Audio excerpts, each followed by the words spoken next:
नमस्ते बच्चों, मैं सपना जैन आपको क्लास 12th आरोह भाग 2 का पाठ 16 पढ़ाने वाली हूँ, जिसका शीर्षक है नमक और इसकी लेखिका हैं रजिया सज्जाद जहीर। तो चलिए शुरू करते हैं लेखिका के जीवन परिचय से। लेखिका का जन्म 15 फरवरी सन 1917 में हुआ। कहाँ हुआ? तो अजमेर राजस्थान में हुआ। इनकी प्रमुख रचनाएं हैं जर्द गुलाम उर्दू कहानी संग्रह है ये इनका। इनको कौन कौन से सम्मान से सम्मानित किया गया? तो सोवियत भूमि नेहरू पुरस्कार से, उर्दू अकादमी से, उत्तर प्रदेश सम्मान से, अखिल भारतीय लेखिका संघ अवार्ड से इनको सम्मानित किया गया। इनकी मृत्यु कब हुई? तो 18 दिसंबर सन 1979 में हुई, 1979। रजिया सद्दात जहीर मूलतः उर्दू की कहानी लेखिका हैं। जो लेखिका हैं ये क्या है? उर्दू की कहानी लेखिका है, मतलब उर्दू भाषा में लिखने वाली हैं। उन्होंने बीए तक की शिक्षा घर पर रहकर ही प्राप्त की। इन्होंने क्या है, जो बीए की पढ़ाई है, डिग्री है, वह क्या है, घर पर रह के ही प्राप्त की, मतलब घर पर ही रहकर ही प्राइवेट पढ़ी हूँ। विवाह के बाद उन्होंने इलाहाबाद से उर्दू में एमए की परीक्षा उत्तीर्ण की और बाद में क्या है, इन्होंने इलाहाबाद से एमए की जो परीक्षा है उर्दू भाषा में प्राप्त की। सन 1947 में वे अजमेर से लखनऊ आई और क्या हुआ कि 1947 में ये अजमेर में रह रही थी, तो अजमेर से क्या है, ये लखनऊ शहर आ गई। वहाँ करामत हुसैन गर्ल्स कॉलेज में पढ़ाने लगी और यहाँ पर ये क्या है, करामत हुसैन गर्ल्स कॉलेज था, वहाँ पर पढ़ाने का कार्य करने लगी। सन 1965 में उनकी नियुक्ति सोवियत सूचना विभाग में हुई और बताते हैं कि इनकी 1965 में नियुक्ति कहाँ हो गई? तो सोवियत सूचना विभाग में हो गई। आधुनिक उर्दू कथा साहित्य में उनका महत्वपूर्ण स्थान है और आधुनिक जो उर्दू कथा साहित्य है इसमें इनका एक महत्वपूर्ण स्थान है। उन्होंने कहानी और उपन्यास दोनों लिखे, मतलब इन्होंने कहानियाँ भी लिखी हैं और साथ ही साथ उपन्यास भी लिखे हैं। उर्दू में बाल साहित्य की रचना भी की है और उर्दू में ही इन्होंने क्या है, जो बाल बच्चों के लिए कहानियाँ वगैरह होती हैं, कविताएं होती हैं, वो भी इन्होंने लिखी हैं। मौलिक सर्जन के साथ साथ उन्होंने कई अन्य भाषाओं से उर्दू में कुछ पुस्तकों के अनुवाद भी किए हैं और मौलिक मतलब नए निर्माण के साथ या नई रचनाओं के साथ साथ इन्होंने क्या है, कई अन्य भाषाओं से जो उर्दू में कुछ पुस्तकें थीं उनका अनुवाद भी यहाँ पर किया है। रजिया जी की भाषा सहज, सरल और मुहावरेदार है। इनकी भाषा कैसी है? सहज है, सरल है और इनकी भाषा में मुहावरे का भी प्रयोग है। उनकी कुछ कहानियाँ देवनागरी में भी लिप्यांतरित हो चुकी, मतलब इनकी कुछ कहानियाँ देवनागरी मतलब हिंदी भाषा में भी लिखी जा चुकी हैं। रजिया सज्जाद जहीद की कहानियों और में सामाजिक सद्भाव, धार्मिक सहिष्णुता और आधुनिक संदर्भों में बदलते हुए पारिवारिक मूल्यों को उभारने का सफल प्रयास मिलता है। तो इनकी कहानियों में क्या है, सामाजिक सद्भावना मिलती है, धार्मिकता मिलती है, सहिष्णुता का भाव मिलता है और आधुनिक संदर्भों में जो बदलती हुई पारिवारिक मूल्यों को उभारने का भी इन्होंने सफल प्रयास किया है, मतलब उनको बताया है। सामाजिक यथार्थ और मानवीय गुणों का सहज सामंजस्य उनकी कहानियों की विशेषता है। और सामाजिक यथार्थ मतलब समाज में क्या चल रहा है और मानवीय जो गुण होते हैं, करुणा, प्रेम, ये सभी सहज सामंजस्य मतलब उनको तालमेल बिठा करके कहानियों में दिखाया। यही इनकी कहानियों की सबसे बड़ी विशेषता भी है। रजिया सज्जाद जहीद की नमक शीर्षक कहानी भारत पाक विभाजन के बाद सरहद की दोनों तरफ के विस्थापित पुनर्वासी जनों के दिलों को टटोलती एक मार्मिक कहानी है, जो हम यहाँ पर कहानी पढ़ेंगे, नमक। तो ये जो नमक कहानी है कि भारत और पाकिस्तान का जब विभाजन हुआ था उस समय कुछ लोगों को क्या किया था, पाकिस्तान में रखा था और कुछ लोगों को भारत भेज दिया था। तो उस समय उनकी दिलों में क्या है, कैसी भावनाएं थी, उन भावनाओं को यहाँ पर मार्मिक रूप में कहानी के रूप में बताया है। दिलों को टटोलने की इस कोशिश में अपने पराए देश परदेश की कई प्रचलित धारणाओं पर सवाल खड़े किए गए हैं। और अब जब वहाँ पर उन्होंने कहा पाकिस्तानी यहाँ रहेंगे, हिंदुस्तानी भारत चले जाएंगे, तो ये सब जब साथ में रह रहे थे तो इनके दिलों में अपने पराये की जो भावना भरी जा रही थी, देश परदेश की भावनाएं डाली जा रही थी, तो ये सभी भावनाओं को यहाँ पर कहानी के रूप में बताया कि उनके अंदर किस प्रकार के प्रश्न उठ रहे थे। विस्थापित होकर आई सिख बीबी आज भी लाहौर को ही अपना वतन मानती है, और बता रहे हैं कि यहाँ पर एक सिख की पत्नी थी तो उसको सिख बीबी नाम दिया है। तो वो लाहौर को ही अपना क्या करती है, वतन मानती है, क्योंकि वो लाहौर में रह रही थी। और सौगात के तौर पर वहाँ का नमक लाए जाने की फरमाइश करती है, मतलब कि कुछ तो हम याद के रूप में ले सकें, भेंट के रूप में हम क्या करें, तो कुछ नहीं तो यहाँ से नमक ही लेकर चलते हैं, तो उसकी फरमाइश वो करती है। कस्टम अधिक नमक ले जाने की इजाज़त देते हुए जिसे ले जाना गैर कानूनी है, दिल्ली को अपना वतन बताता है। मतलब वो कहता है कि नहीं, अपन यहाँ से ज़्यादा नमक नहीं ले जा सकते, गैर कानूनी काम है, आप रहने दो, अपन दिल्ली से ये सब चीज़ें ले लेंगे, वही हमारा देश है। इसी तरह भारतीय कस्टम अधिकारी सुनील दास गुप्त का कहना है, मेरा वतन ढाका है, राष्ट्र राज्यों की नई सीमा रेखाएं खींची जा चुकी हैं और मजहबी अधिकार पर लोग इन रेखाओं के इधर उधर अपनी जगहें मुकर्रर कर चुके हैं। इन सब के बावजूद ज़मीन पर खींची गई रेखाएं अंतर्मन तक नहीं पहुंच पाई हैं। मतलब यहाँ पर लोगों ने भारत पाकिस्तान को अलग कर दिया था, उसके बाद भी कई लोग ऐसे थे कि मतलब वो इस बात को स्वीकार करने के लिए तैयार नहीं थे कि भारत अलग है, पाकिस्तान अलग है। उनको लगता था नहीं, हम सब तो एक ही देश के हैं, हम सब तो साथ में रहने वाले हैं। तो ये रेखाएं खींची गई पर उनके मन अंतर्मन तक वो रेखाएं नहीं पहुंच पाई। उनका मन आज भी वैसा ही था जब उस टाइम विभाजन के टाइम था, तो उनको लगता था नहीं, हम तो एक हैं, हमारे अंदर भारतीयता का ही गुण है, हम अलग नहीं हैं। अब आते हैं पाठ के सारांश पर, अर्थात पूरे पाठ में है यहाँ पर क्या बताया जा रहा है, यहाँ पर आप लोग सब उसको देखेंगे। सफिया अपने पड़ोसी सिख परिवार के यहाँ कीर्तन में गई थी। वहाँ एक सिख बीवी को देखकर वह हैरान हो गई, क्योंकि उसकी आंखें भारी भरकम जिस्म वस्त्र आदि सब सफिया की माँ की तरह थे। तो यहाँ पर क्या होता है, सफिया रहती तो सफिया क्या करती है, जो पड़ोसी सिख परिवार रहता है वहाँ पर कीर्तन के लिए जाते, क्योंकि जब भी भगवान की आराधना वगैरह की जाती है तो सब उसको क्या है, अलग अलग नाम से पुकारते हैं। कोई उसको विधान बोलता है, तो कोई उसको पूजन बोलता है, तो कोई उसको भजन बोलता है, कोई कीर्तन बोलता है। तो यहाँ पर कीर्तन के नाम से ये जाती है। वहाँ एक सिख बीवी को यह देखती है तो हैरान हो जाती। क्यों हो जाती, क्योंकि उसकी आँखें भारी भरकम जिस्म वस्त्र आदि सभी क्या है, सफिया की माँ की तरह ही दिखते थे। सफिया की प्रेम दृष्टि से प्रभावित होकर सिख बीबी ने उसके बारे में अपनी बहू से पूछा। और यहाँ पर क्या है, सफिया की प्रेम दृष्टि को देखकर, क्योंकि वो अपनी माँ की दृष्टि से उसको देख रही थी, तो प्रभावित होकर जो सिख बीवी थी उसने भी क्या है, अपनी बहू से पूछा। जब उसे पता चला कि वह सुबह लाहौर जा रही है तो वह लेखिका के पास आकर लाहौर की बातें करने लगी। और जैसे ही उनको पता चला कि सफिया तो क्या है लाहौर जा रही है, तो जैसे ही लाहौर की बात सुनी तो ये लेखिका को क्या है, लाहौर की बातें बताने लगी कि लाहौर में क्या क्या है, क्योंकि वो वहाँ की रहने वाली थी पहले। उसने बताया कि वह विभाजन के बाद भारत आई थी, और उसने बताया कि मतलब हम पहले वहीं रहते थे, परंतु भारत का विभाजन हो गया था, इस कारण से हमें भारत पाकिस्तान का विभाजन हुआ तो मुझे क्या है, भारत आना पड़ा।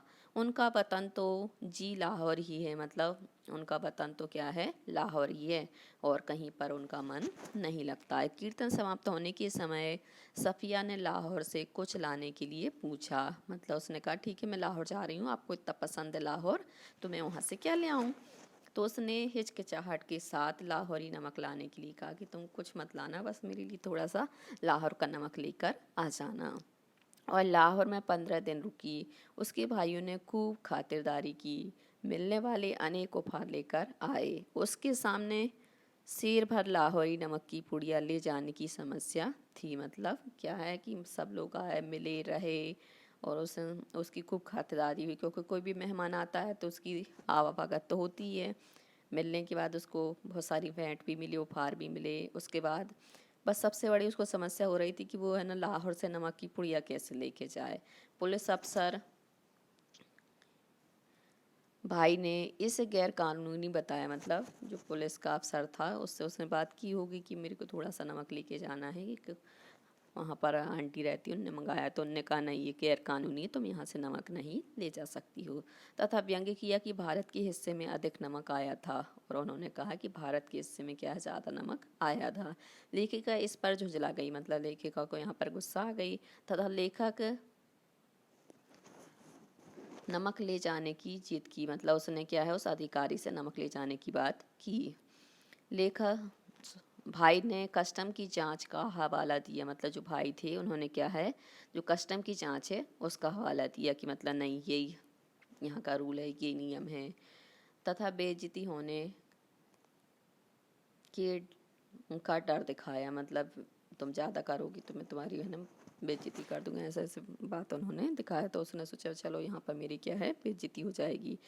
लेखिका उसे चोरी से नहीं ले जाना चाहती थी, और लेखिका का मन नहीं कर रहा था कि उतनी सी नमक की पुड़िया को वो चोरी से लेकर जाए, क्योंकि चोरी करना पाप होता है। वह प्रेम की चीज़ को शालीनता से ले जाना चाहती थी, और उसकी सबसे अच्छी बात थी कि उनकी जो सिख बीबी हैं उन्होंने उसको क्या है नमक को बड़े प्रेम से बुलाया था, तो वो भी उस नमक को बड़ी शालीनता से ही लेना चाहती थी, लड़ाई झगड़े से लेना नहीं चाहती थी, बेईमानी से ले जाना नहीं चाहती थी। परंतु भाई ने कानून की सख्ती के विषय में बताया। अंत में वह रोने लगी, मतलब उसके भाई ने बताया कि यहाँ का कानून बहुत सख्त है, इसके खिलाफ जाओगे तो क्या क्या हो सकता है। तो अंत में वह क्या है रोने लगी, तथा भाई सिर हिलाकर चुप हो गया, मतलब भाई भी अब क्या करता, तो बेचारा सिर हिलाकर चुप हो गया। अगले दिन 2 बजे दिन को उसे खाना होना था, मतलब रवाना होना था, मतलब जाना था, सॉरी। उसने सारी रात पैकिंग की, मतलब रात भर उसने पैकिंग कर रखी। अब निकलना था तो पैकिंग करना ज़रूरी होता है, क्योंकि हम कहीं भी जाते हैं तो हमारा जो ज़रूरी सामान होता है उसको हम सबसे पहले पैकिंग करके रखते हैं। सारा सामान सूटकेस व बिस्तर बंद में आ गया, मतलब जितना भी सामान था तो उसने सूटकेस में रखा, और जो सामान बचा था तो बिस्तर बंद होता, पहले कहीं आते जाते थे तो एक काला कवर होता था, सो उसमें बिस्तर ले जाते थे और इसी बिस्तर में बहुत सारा सामान भी रख लेते थे। अब कीनू की टोकरी तथा नमक की पुड़िया ही शेष रह गई थी, मतलब अब कीनू की टोकरी और नमक की पुड़िया ही बची थी उसको ले जाने के लिए। गुस्सा उतरने पर भावना के स्थान पर बुद्ध धीरे धीरे हावी, मतलब जो बुद्धि थी वह क्या है धीरे धीरे हावी हो रही थी। पहले तो क्या है उसको गुस्सा आ रहा था, अब उसका क्या है गुस्सा उतर गया, और भावना के स्थान पर उसने क्या है बुद्धि से काम लेना शुरू किया।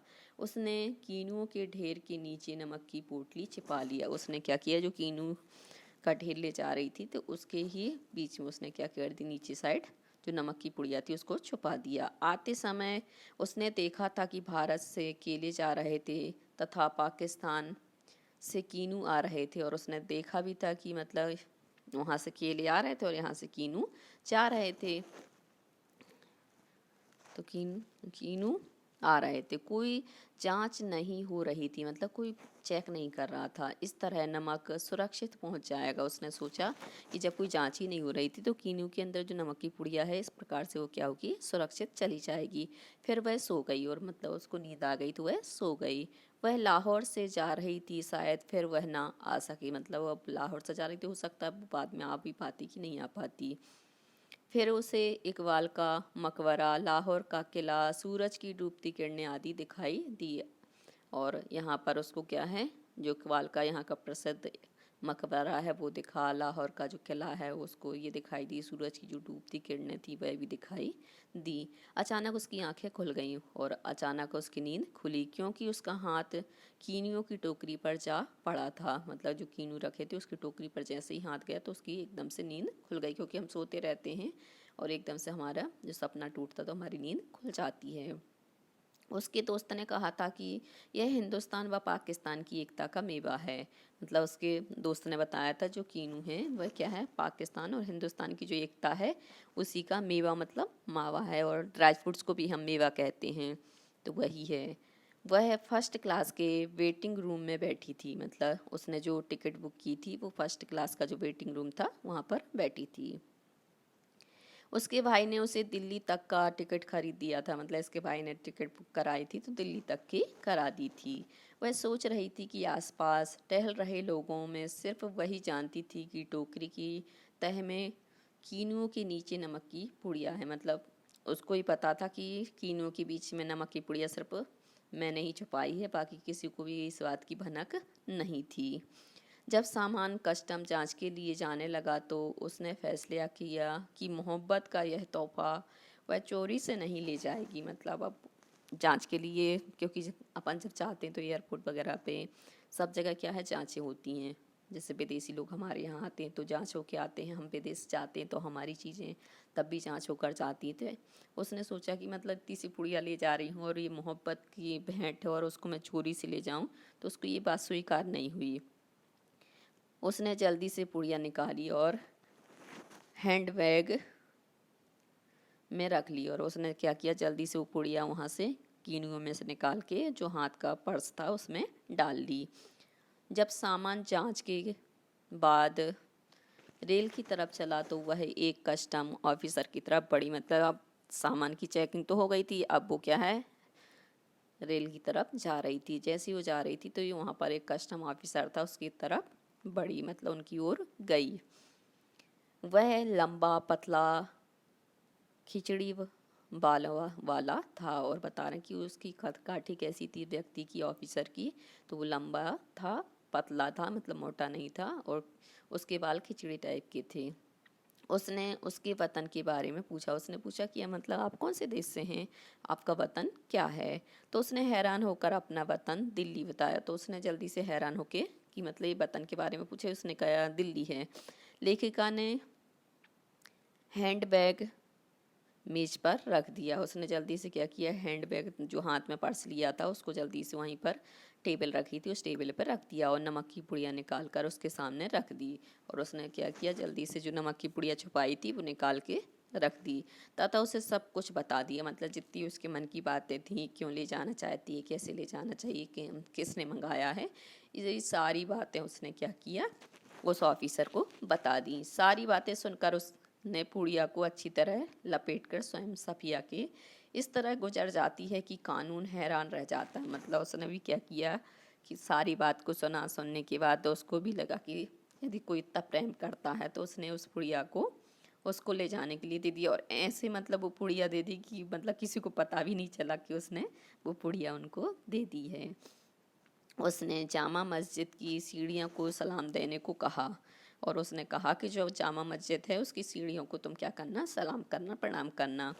तथा सिख बीबी को भी संदेश देने को कहा। मतलब जो सिख बीबी थी उसको भी संदेश दिया कि तुम उसको ये संदेश देना। क्या संदेश देना, तो कहा है लाहौर अभी तक उनका वतन है। मतलब लाहौर जो है वो आज भी उनका ही देश है, उसको वो अलग ना समझें। और दिल्ली मेरा तो बाकी सब रफ्ता रफ्ता ठीक हो जाएगा। और दिल्ली हम लोगों का है, धीरे धीरे मतलब समय निकलता जाएगा और सब ठीक हो जाएगा।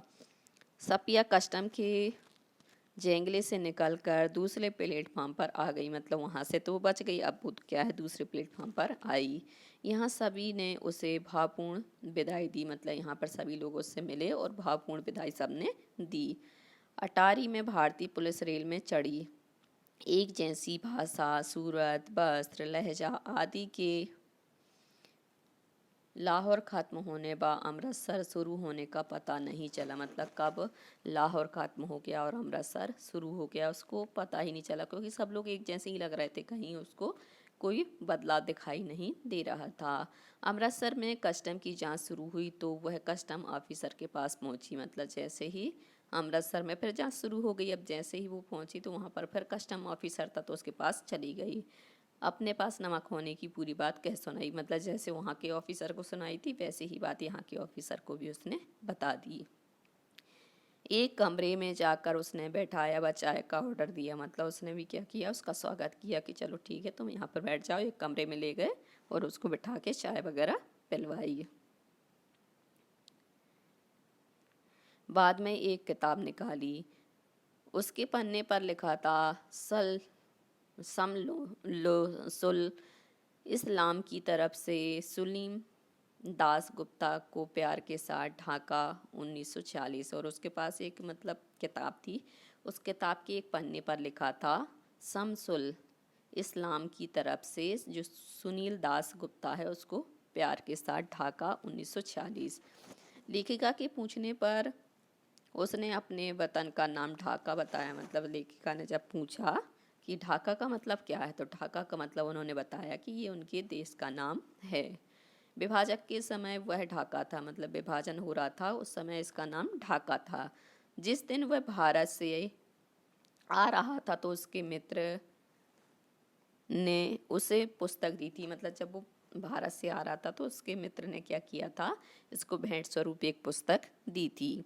वे कलकत्ता में पढ़े व नौकरी की, मतलब वो साथ में क्या है पढ़े थे और साथ में ही उन्होंने नौकरी की थी। कहाँ पर? कलकत्ता में।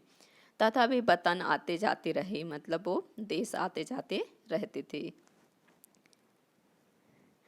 सफ़िया वतन की बात पर हैरान थी। मतलब सफ़िया पाल लोगों से मतलब अपने अपने वतन के लिए इतने प्यार भरी दृष्टि से उनकी बातों को सुन रही थी और उनके लगाव को देख रही थी कि मतलब हर व्यक्ति को अपने वतन से कितना प्रेम होता है। तो उसको इन सब बातों पर क्या है, हैरानी हो रही थी, आश्चर्य हो रहा था। उसने अपने वतन की तारीफ की, मतलब उसने भी क्या है अपने वतन की खूब जितनी भी विशेषताएं थी उनको बताया। तारीफ करना मतलब प्रशंसा करना। चलते वक्त उसने पुड़िया रख दी, मतलब उसने भी क्या किया, जब वो चलने लगी तो जो पुड़िया थी नमक की उसको उसको दे दिया, तथा बैग उठाकर आगे आगे चलने लगा। और उसने उसकी हेल्प की, उसका बैग लिया और बैग लेकर के उसके आगे आगे चलने लगा उसको बिठाने के लिए। जब सफिया अमृतसर के पुल पर चढ़ रही थी तब वह पुल की सबसे निचली सीढ़ी पर वह सिर झुकाए खड़ा था। मतलब जब वह चढ़ रही थी तो वो मतलब अपने वतन को संदेश भेजना चाह रहा था, तो उसने क्या किया था, सिर झुका के। क्योंकि जब भी हमारे देश की बात आती है, जैसे हम राष्ट्रगान गाते हैं, वंदे मातरम गाते हैं, तो हमारा सिर ऊंचा नहीं होता, हम उसको सलामी देते हैं, उसको प्रणाम करते हैं, तो हम सिर झुकाते हैं। ऐसे ही जब वो सीढ़ी पर चढ़ रही थी सफिया, तो वो भी क्या कर रहा था, अपने देश को सलामी देने के लिए सिर नीचे करके खड़ा हुआ था। वह सोच रही थी कि किसका वतन कहाँ है, वह जो इस कस्टम के इस तरफ है या उस तरफ। मतलब यहाँ पर लेखिका को ये आश्चर्य हो रहा था कि समझ में नहीं आ रहा किसका वतन कहाँ पर है। मतलब जो लोग यहाँ पर अपने देश को सलामी दे रहे हैं उनके पास है, या वहाँ से जो अपने देश को याद कर रहे हैं उनके पास है। तो ये प्रश्न जो सफिया है, लेखिका है, उसके मन में उठ रहे थे कि आखिर किसका वतन कहाँ पर है। ये कुछ भी समझ में नहीं आ रहा, क्योंकि सबको अपने वतन से, अपने देश से प्रेम है। और इतना प्रेम है कि मतलब वो अपनी जान की परवाह भी नहीं कर रहा है, किसी चीज़ की परवाह नहीं कर रहे अपने देश के लिए। तो ये तो हो गया पूरा पाठ का सार। अब हम चलेंगे पाठ के 7 प्रश्न पर। सपिया के भाई ने नमक की पुड़िया ले जाने से क्यों मना कर दिया? तो इसका उत्तर है, सपिया का भाई एक बहुत बड़ा पुलिस अफसर था और उसको मालूम था कि वहाँ पर क्या क्या नियम कानून चलते हैं। वह कानून कायदों से भली भांति परिचित था, मतलब अच्छी तरह से जानता था कि मतलब यदि पकड़ी जाएगी तो क्या क्या इस पर कानून चलाए जाएंगे। वह जानता था कि लाहौरी नमक ले जाना सर्वथा गैर कानूनी है, मतलब कानून के विरुद्ध है। यदि कोई व्यक्ति दूसरे देश में इसे ले जाए तो यह कानून के खिलाफ किया हुआ कार्य बन जाता है। मतलब जैसे देश विद्रोह वाला काम होता है, तो ये देश विद्रोह वाला ही काम समझ लीजिए कि देशद्रोह ही समझा जाएगा उसको यदि ऐसा किया जाएगा तो। इसलिए उसने अपनी सफिया को नमक की पुड़िया ले जाने से मना कर दिया और उसने कहा, बेटा बहन तुम इसको लेकर मत जाओ। वह नहीं चाहता था कि उसकी बहन कस्टमकारियों की जांच में पकड़ी जाए और उसको व्यर्थ की सजा हो। अगला प्रश्न है, नमक की पुड़िया ले जाने के संबंध में सफिया के मन में क्या द्वंद्व था? मतलब क्या सोच रही थी, क्या वो उसके मन में प्रश्न चल रहे थे।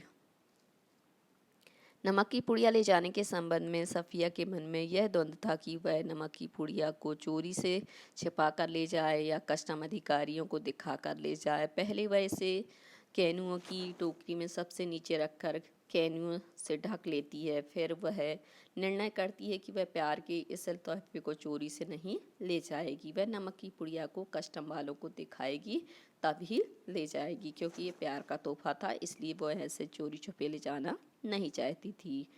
अगला प्रश्न है, जब सफ़िया अमृतसर पुल पर चढ़ रही थी तो कस्टम ऑफिसर निचली सीढ़ी के पास सिर झुकाए चुपचाप क्यों खड़े थे? तो इसका उत्तर है कि कस्टम ऑफिसर, जो कि बंगाली था, उसे सफ़िया की संवेदनाएं बहुत अच्छी लगी।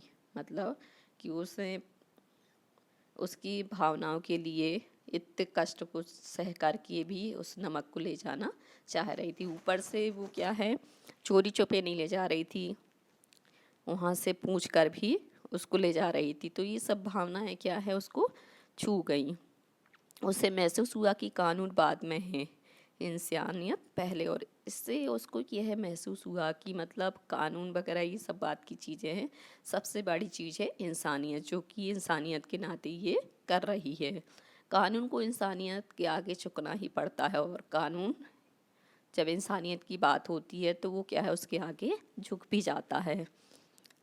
सफ़िया की ईमानदारी और वायदे को देखकर कस्टम अधिकारी ने अपना सिर झुका लिया। मतलब जो सफ़िया है तो ईमानदारी से ले जा रही थी, ऊपर से उसने अपनी जो सिख बीवी है उससे वादा किया था, उस वादे के कारण उस बुढ़िया को ले जा रही थी। तो इन दोनों के कारण ही उस अधिकारी को सिर झुकाना पड़ा। उसे सफ़िया द्वारा किए गए कार्य पर नाज था, मतलब फक्र था, गर्व था। वह सिर झुकाकर अपनी श्रद्धा सफ़िया के प्रति व्यक्त करना चाहता था। अगला है,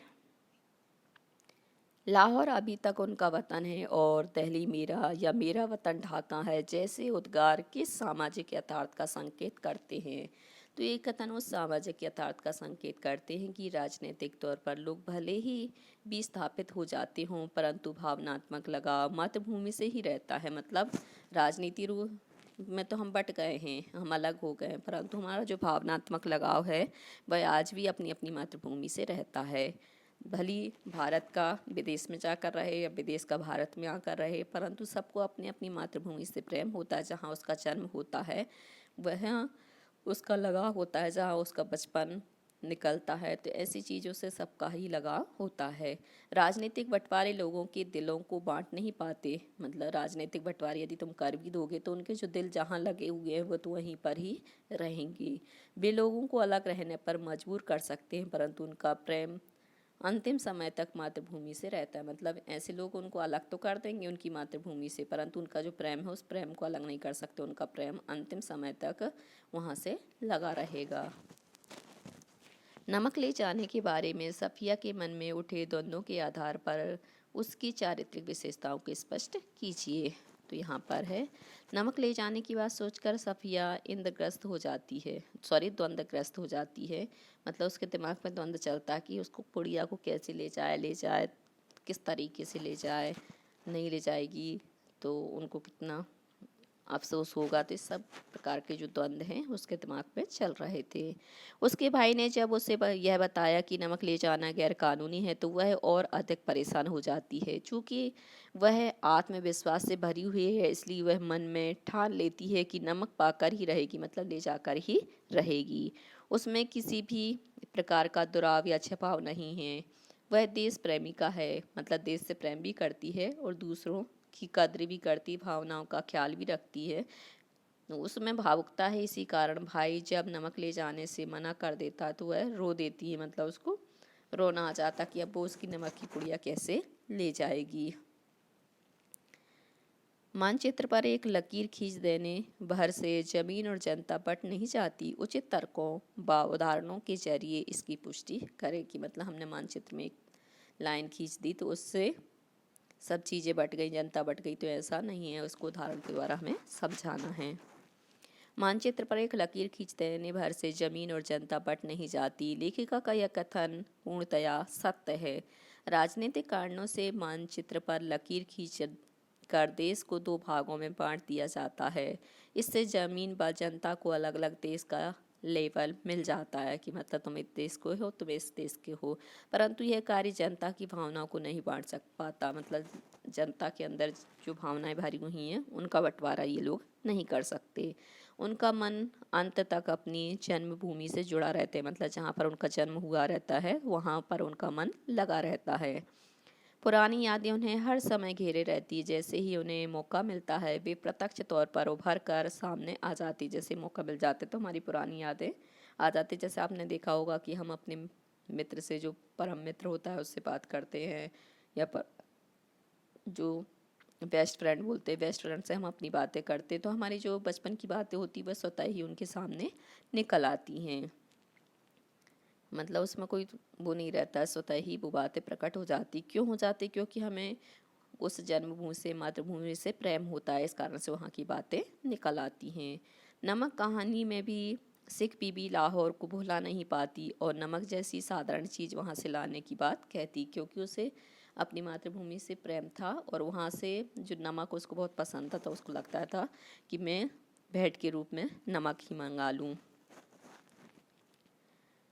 कस्टम अधिकारी नौकरी अलग देश में कर रहे हैं, परंतु अपना वतन, जन्म प्रदेश को ही मानते हैं। मतलब वो अपना देश किसको मानते हैं? जहाँ पर उनका जन्म हुआ है। सभी का अपनी अपनी जन्मस्थली के प्रति लगाव है, मतलब सबका क्या है, जो उनकी जन्मभूमि होती है उससे लगाव होता है। अगला प्रश्न है, नमक कहानी में भारत व पाक की जनता के आरोपित भेदभावों के बीच मोहब्बत का नमकीन स्वाद घुला हुआ है कैसे? तो इसका उत्तर है, दोनों देशों को यद्यपि भूगोल ने विभाजित कर दिया है, लेकिन लोगों में वही मोहब्बत अब भी समाई हुई है। मतलब वो प्रेम अभी भी उनके अंदर है। यद्यपि यह आरोप लगाया जाता है कि इन देशों के बीच नफरत है, मतलब लोग क्या है, ईर्ष्या में जीते हैं, द्वेष है, लेकिन ऐसा नहीं है। इन दोनों के बीच नफरत है, लेकिन ऐसा नहीं है कि इन दोनों के बीच रिश्ते मधुर और पवित्र हैं। मतलब नफरत ही ऐसा नहीं है, इनके जो रिश्ते हैं वो प्रेम भरे हैं, स्वच्छ हैं, पवित्र हैं। इनमें मोहब्बत ही वह डोर है जो एक दूसरे को बांधे हुए है। और इन दोनों देशों के बीच में जो सबसे बड़ी डोर है वह क्या है? प्यार की है, मोहब्बत की है। मोहब्बत का नमकीन स्वाद इनके रिश्तों में घुला हुआ है। सिख बीबी, बंगाली अधिकारी और सफिया के माध्यम से कहानीकार ने इसी बात को सिद्ध किया है कि किस प्रकार से इनके अंदर प्रेम, मोहब्बत नमकीन स्वाद के रूप में सबके ऊपर मौजूद है। अब है क्यों कहा गया से प्रश्न, क्या सब कानून हुकूमत के ही होते हैं? कुछ मोहब्बत, मुरब्बत, आदमियत, इंसानियत के नहीं होते? तो इसका उत्तर है, सफिया का भाई पुलिस अफसर है। जब उसने लाहौर का नमक भारत ले जाने की बात अपने भाई को बताई तो उसने यह कार्य गैर कानूनी बताया। उसने यह भी बताया कि पाकिस्तान और भारत के बीच नमक का व्यापार प्रतिबंधित है, मतलब कोई ना नमक ला सकता है और ना ले जा सकता है। तब लेखिका ने यह तर्क दिया कि क्या सब कानून हुकूमत के ही होते हैं? कुछ मोहब्बत, मुरब्बत, आदमियत या इंसानियत के नहीं होते? अगला प्रश्न है, भावना के स्थान पर बुद्धि धीरे धीरे हम पर हावी हो रही थी। तो इसका उत्तर, जब भावनाओं से काम नहीं चलता तो सफिया ने दिमाग से काम लिया। उसने बुद्धि से नमक हिंदुस्तान ले जाने की युक्ति सोची। वह निडर हो गई, मतलब उसको यहाँ पर अब डर नहीं लग रहा था और निर्णय लिया कि मैं नमक अवश्य ले जाऊंगी। और उसने ऐसा विश्वास अपने मन में स्थापित कर लिया कि कुछ भी हो जाए मैं नमक तो लेके जाकर ही रहूंगी। इसका अगला प्रश्न है, मोहब्बत तो कस्टम से इस तरह गुजर जाती है कि कानून हैरान रह जाता है। मतलब जो प्रेम होता है वह तुम्हारे कितने ही नियम कानून हो उनके बीच में से निकल ही जाता है। तो इसका उत्तर है, पाकिस्तानी कस्टम अधिकारी सफिया से कहता है कि मोहब्बत के सामने कस्टम वाले भी लाचार हैं। उनके सम्मुख कानून निष्प्रभावी हो जाते हैं। मोहब्बत कानून को धत्ता बताकर आगे चली जाती, मतलब धक्का देकर के आगे बढ़ जाती है। वह स्वयं नमक की पुड़िया को लेखिका के बैग में रखकर उपर्युक्त वाक्य कहता है। मतलब वो भी क्या करता है, उसको नमक की पुड़िया देता है और उसको कुछ बातें कहकर आगे बढ़ा देता है। अगला प्रश्न है, हमारी ज़मीन हमारे पानी का मज्जा ही कुछ और है। यह बात सफिया को ईस्ट बंगाल का कस्टम अधिकारी कहता है। वह बताता है कि उसके देश की ज़मीन बहुत उपजाऊ है, यहाँ का पानी मीठा और ठंडा है। मेरे देश की मिट्टी बहुत कुछ पैदा करती है, वहाँ चारों ओर खुशहाली बसी हुई है, इसलिए हमारे यहाँ पर गाया बजाता मेरे देश की दर से ही हीरे उगले उगले हीरे मोती मेरे देश की धरती। तो इस प्रकार के जो गीत हैं वह अपने देश के प्रति गाए भी जाते हैं। अब है समझाइए तो जरा। फिर पलकों से कुछ सितारे टूटकर दुधिया आंचल में समा जाते हैं। इसका उत्तर है, सिख बीबी को लाहौर की याद आ रही थी। वह लेखिका को वहाँ के जीवन दिनचर्या आदि के बारे में बताती हुई यादों में खो जाती है। भावुकता के कारण उसकी आंखों से आंसू निकलकर उसके सफ़ेद मलमल के दुपट्टे पर टपक जाते, क्योंकि वो बातें बताती बताती याद करने लगती है और स्वतः ही जो भावुकता के आंसू होते वह निकल पड़ते हैं। अगला प्रश्न है, किसका वतन कहाँ है? वह जो कस्टम की इस तरफ है या उस तरफ? तो इसका उत्तर, जब सफ़िया अमृतसर स्टेशन पर पहुंची तो वह यह बात सोचने लगी कि उसे समझ में नहीं आता कि वतन अर्थात पाकिस्तान अथवा हिंदुस्तान कहाँ है। ये दोनों देश तो एक हैं, केवल कस्टम ने इन दोनों को बांटा हुआ है। मेरी समझ में तो यही आता है कि मतलब ये दोनों एक ही हैं, भले इनके मानचित्र में क्या कर दी गई हैं, लकीरें खींच दी गई हैं। अब है पाठ के आसपास से प्रश्न। नमक कहानी में हिंदुस्तान पाकिस्तान में रहने वाले लोगों की भावनाओं संवेदनाओं को उभारा गया है। वर्तमान संदर्भ में इन संवेदनाओं की स्थिति को तर्क सहित स्पष्ट कीजिए। तो इसका उत्तर है, लोगों की भावनाएं और संवेदनाएं आज भी वैसी ही हैं जैसी 58-60 वर्ष पहले थीं। लोग आज भी उतनी ही मोहब्बत एक दूसरे मुल्कों के बाशिंदों की करते हैं। आज हिंदुस्तान और पाकिस्तान दोनों ही देशों ने आपसी भाईचारे को बढ़ाने और कायम रखने के लिए नई नई योजनाएं बनाए हैं। बस रेल यातायात पुनः बहाल कर दिया है, जो दोनों देशों की एकता को प्रस्तुत करता है। दोनों मुल्कों के लोग आ जा सकते हैं, आपसी दुख दर्द बांटते हैं। पिछले 5-7 वर्षों में तो दोनों के बीच रिश्ते अधिक मजबूत हुए हैं। दोनों में आपसी सौहार्द भी बढ़ा है, मतलब जो प्रेम है वह बड़ा है, भाईचारा है वह बड़ा है। अगला है, सफिया की मनस्थिति को कहानी में एक विशिष्ट संदर्भ में अलग तरह से स्पष्ट किया गया है। अगर आप सफिया की जगह होते या होती तो क्या आपकी मनस्थिति भी वैसी ही होती? स्पष्ट कीजिए। तो इसका उत्तर, अगर मैं सफिया की जगह होती तो मेरी मनस्थिति भी सफिया की तरह ही होती। सफिया लेखिका है, अतः वह अपनी भावनाओं को साहित्यिक रूप से व्यक्त कर सकती है, परंतु मैं सीधे तौर पर अपनी भावनाएं जता देती। मैं सिख बीबी को माँ का दर्जा दे देती। लाहौर नमक लाने के लिए मैं हर संभव तरीके का प्रयोग करती, जो भी मेरे से बन पड़ता, जैसा कि सफिया ने किया। अगला प्रश्न है, भारत पाकिस्तान के आपसी संबंधों को सुधारने के लिए दोनों सरकारें प्रयासरत हैं। व्यक्तिगत तौर पर आप इसमें क्या योगदान दे सकती हैं या दे सकते हैं? तो इसका उत्तर है, हम व्यक्तिगत तौर पर कला और साहित्य से संबंधित गोष्ठियाँ, सेमिनार आयोजित कर सकते हैं। अपनी भावनाओं को कविता या लेखों के माध्यम से व्यक्त कर इन दोनों के संबंधों को सुधार सकते हैं। हम उनकी सहायता कर सकते हैं ताकि भाईचारे और सौहार्द का जो माहौल है वह कायम रह सके। अगला प्रश्न है, लेखिका ने विभाजन से उपजी विस्थापन की समस्या का चित्रण करते हुए सफिया व बीबी सिख के माध्यम से स्वरूप से संकेत किया है कि इसमें भी विवाह की रीति सबसे अधिक विस्थापित है। क्या आप इस बात से सहमत हैं? तो इस कहानी का है, कहानी में ऐसा संकेत नहीं है कि विभाजन के कारण हुए विस्थापन से नारी ही अधिक विस्थापित हुई है। बीबी व सफिया परिवार के साथ ही विस्थापित हुई हैं। यही स्थिति पाकिस्तान में भी है। दूसरी बात में सही है कि विवाह के कारण स्त्री ही सबसे अधिक विस्थापित होती है, मतलब अलग होती है। इस विस्थापन के कारण उसका अपनी जन्मभूमि से लगाव कभी कम नहीं होता है, मतलब वो हमेशा उसको याद करती रहती है। स्मृतियाँ उसे घेरे रहती, मतलब उसकी जो यादें रहती हैं वह, जैसे कि यहाँ पर भी शादी होती है, तो हमारे यहाँ पर भी जब शादी होती है तो जैसे एमपी की लड़की राजस्थान में चली जाती है, राजस्थान की बिहार चली जाती, कोई पाकिस्तान चली जाती, कोई विदेश चली जाती है, तो परंतु वहाँ पर जाने के बाद भी वहाँ की जो यादें रहती है जन्मभूमि की, वो क्या है, लड़की हमेशा याद करती रहती है। तो यहाँ पर इसलिए विवाह का विस्थापन से संबंध बताया है।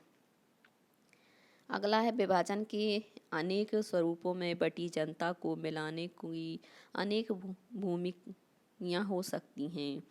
रक्त संबंध, विज्ञान, साहित्य व कला, इनमें से कौन सबसे ताकतवर है और क्यों?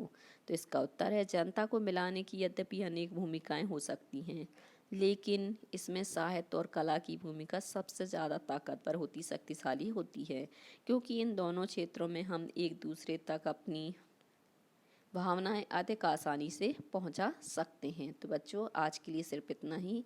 यदि आपको हमारा ये वीडियो पसंद आया है तो लाइक कीजिए, शेयर कीजिए, सब्सक्राइब कीजिए तथा इस पाठ से संबंधित कोई भी प्रश्न है तो नीचे कमेंट्स में पूछ लीजिए। धन्यवाद।